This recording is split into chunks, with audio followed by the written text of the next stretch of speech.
Bonsoir à tous, Ce Sport vous emmène cette semaine à la rencontre de Marion Lotou, la perchiste du stade Sottevillers, qui s'entraîne quotidiennement aux côtés de Renaud Lavillenie, le recordman du monde. Et c'est à Aubière, près de Clermont-Ferrand, qu'elle disputait sa première compétition de la saison.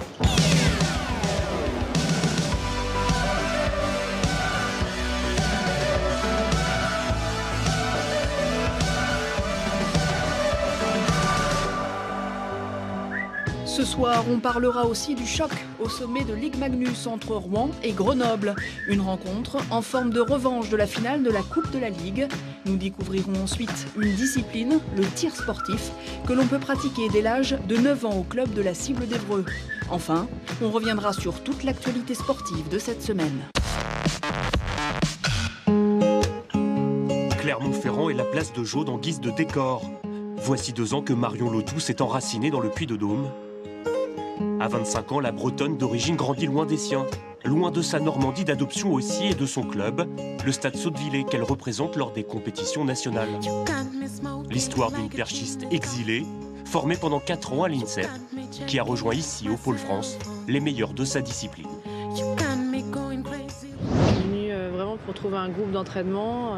Je m'entraîne avec Philippe Dancos et puis avec qui est l'entraîneur de Renaud Lavillenie. Allez, la course alors de Renaud Lavillenie, le sprint, la vitesse du champion olympique français à 6,7 m, pourquoi pas. Ah, record du monde.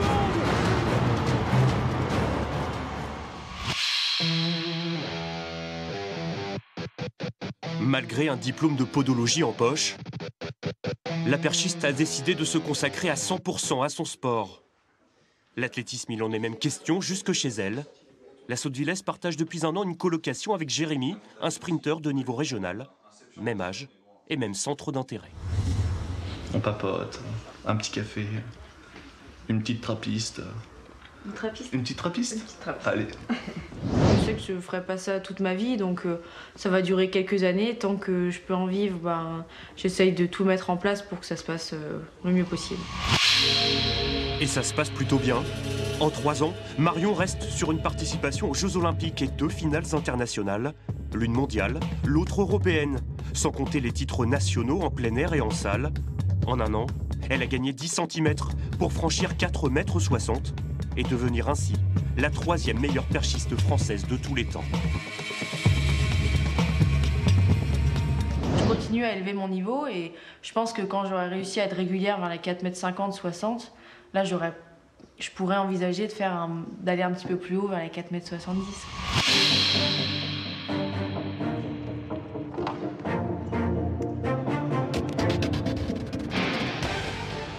En attendant l'entraînement de Marion Lotou aux côtés de Renaud Lavillenie, place au hockey sur glace avec hier soir un choc au sommet en Ligue Magnus entre Rouen et Grenoble. C'était aussi la revanche de la finale de la Coupe de la Ligue.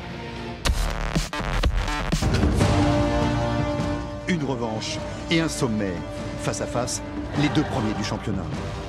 Et dans ce combat des chefs, ce sont les Rouennais les premiers qui marquent leur territoire. 3 minutes 30, lancé de Manavian, Lampéry prend le rebond.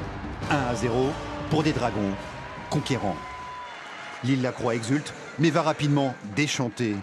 Jeu de puissance pour les brûleurs de loups, Félix Petit est à l'affût pour le but de l'égalisation. Œil pour œil, dent pour dent, les 2 équipes se rendent coup pour coup, et à ce petit jeu, ce sont les Grenoblois qui sont les plus pénalisés. Rouen en profite, avec ce slap de Charland qui vient transpercer toute la défense. Grenoble est en train de perdre la bataille. Je pense que cette première période nous met vraiment dedans parce qu'on prend trop de pénalités. C'est là un peu où on a pêché ce soir. Au retour des vestiaires, ce n'est plus le même match. Grenoble assiège le camp rouennais, mais sans succès. Quand ce n'est pas Riopel qui brille, c'est un défenseur rouennais qui fait l'effort. On s'est sacrifié, on a vraiment joué en collectif, on a été solide défensivement. Même si on a manqué un peu de réalisme au niveau des powerplays, parce qu'on en a eu pas mal, derrière on a su être solide défensivement. En toute fin de match, Danny Grou donne un peu plus d'ampleur au succès rouennais avec ce but en cage vide. Après 21 journées, les Dragons prennent le pouvoir. Avec le début de saison un peu misérable qu'on connaissait, je crois pas qu'il y a beaucoup de monde qui a une chance de revenir en haut. Mais ça prouve aussi qu'il y a beaucoup de gars qui ont du caractère. Rouen poursuit sa marche en avant avec 12 succès consécutifs. Hello. Retour à l'entraînement de Marion Lotou près de Clermont-Ferrand. À la veille de sa première compétition hivernale, la Sottevillers, tout en décontraction, retrouve son entraîneur Philippe Dancos et les autres perchistes du Pôle France. T'as suivi? Ouais. Les rayons de soleil du stadium Jean Pelez. Entraînement à la carte ce soir. La championne de France en salle 2014 mise d'abord sur la recherche de sensations. Je vais juste prendre quelques repères. Je vais peut-être essayer la piste aussi, j'aime bien juste essayer, voir comment elle est.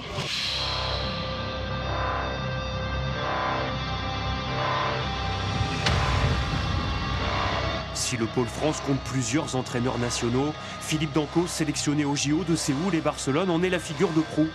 Sous sa coupe, 8 perchistes de talent, 4 femmes et 4 hommes, abonnés au podium et au record.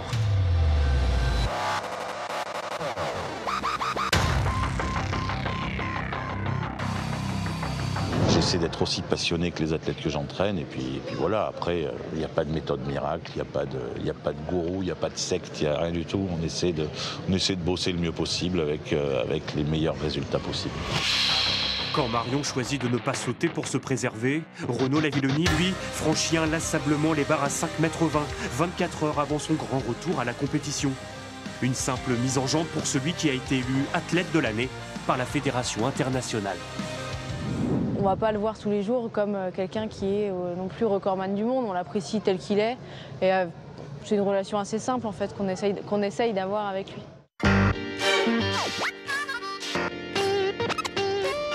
On a une très bonne relation parce que Jude déjà c'est une super fille, elle a toujours un peu de gaieté à l'entraînement. Et puis on a vécu des moments vraiment particuliers parce que évidemment elle était là le 15 février 2014.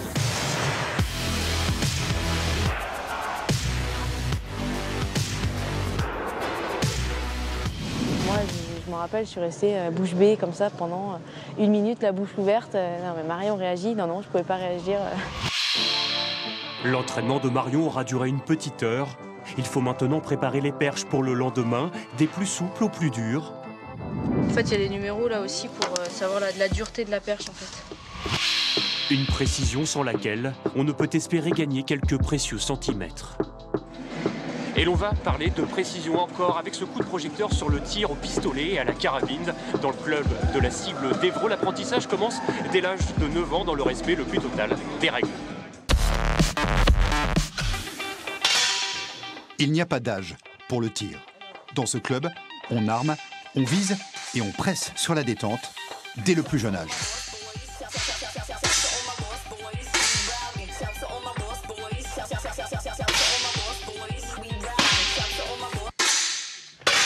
Partout, la zen attitude. Pas d'excitation inutile, mais une économie de gestes. Sous nos yeux, les jeunes tireurs font preuve d'une étonnante maturité.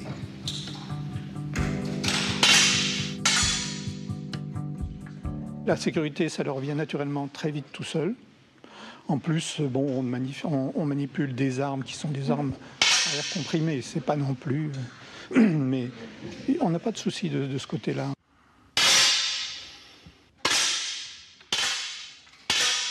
Je trouve que c'est un sport qui n'est pas comme les autres.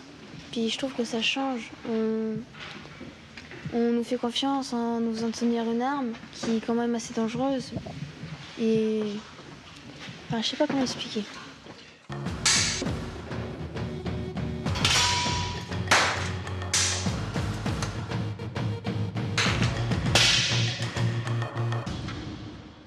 La cible d'Évreux est un club sportif et entend bien le rester. Ici, pas de cow-boy, ni tête brûlée, juste des amoureux de la discipline et des obsessionnels de la précision. C'est une cible qu'on envoie à 50 mètres, hein, avec des petits blasons là. Et ici, vous avez les zones de tir. Hein, on cherche toujours le maximum, bien entendu, le 10 là. Et le centre, la petite mouche là. Voilà. Une mouche d'1 millimètre à peine, objet de toutes les convoitises. À 50 mètres, aucune chance d'atteindre la cible sans une lunette et le parfait réglage de la visée. Symbole d'une discipline très éclectique, la carabine couchée à 50 mètres. En compétition, Hélène passe 1 heure de son temps, ainsi positionnée. Et vous finissez dans quel état physique? Un peu fatiguée quand même. Mais quand un sport plaît, on le fait avec plaisir. Et après, les les petites fatigues et les petites douleurs, ça passe bien. À quelques mètres de là, Dominique retient son souffle. Sur le pas de tir, carabinier et pistolier cohabitent avec bonheur.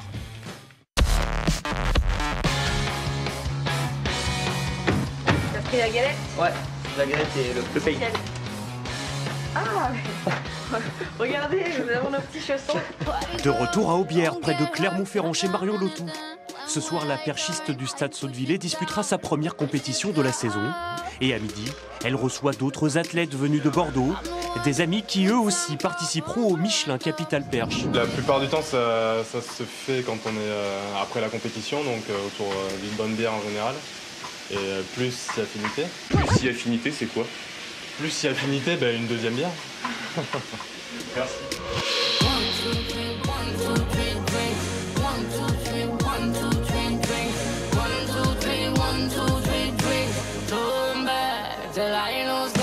On a toujours eu un peu de folie et on l'entretient. Et après, c'est sûr qu'on aime bien aussi, on a un esprit assez festif qu'on essaye d'entretenir aussi. Donc tout ça, ça fait partie un petit peu du monde des perchistes.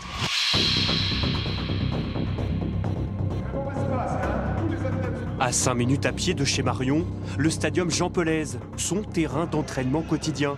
Le théâtre aussi d'un meeting exclusivement dédié au saut à la perche.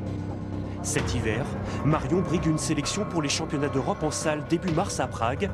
Pour ce faire, elle devra réaliser les minima fixés à 4,50 m. Pourquoi pas dès ce soir.